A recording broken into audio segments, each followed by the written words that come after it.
మీ అమ్మాయి ఫ్రీడమ్ అంటూ పబ్బులకు వెళ్తుందా? అయితే జాగ్రత్త.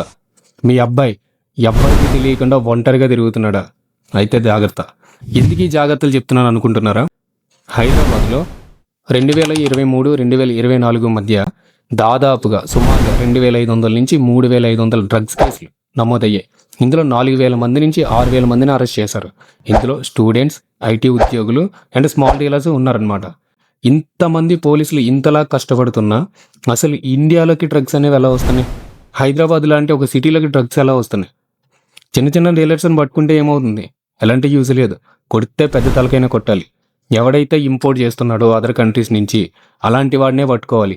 రెస్క్యూ వాడి మీదే జరగాలి. ఈ పబ్స్ లాంటి ఈ పబ్లిక్ ప్రైవేట్ పార్టీస్లో అయితే పోలీసులు డ్రగ్స్ దొరికినా ఏం దొరికినా పట్టుకుంటారు. కానీ తల్లిదండ్రులుగా, ఫ్రెండ్స్గా మీ సరౌండింగ్స్లో ఎవడైనా డ్రగ్స్ అడిక్ట్ అవుతున్నాడా? వాడిని లాగి చెంప మీద కొట్టి మార్చండి. ఎందుకంటే దేశం భవిష్యత్తు యువత చేతిలోనే ఉంది. సో దీని గురించి మీ అభిప్రాయం ఏంటి? కింద కామెంట్ బాక్స్లో తెలియజేయండి.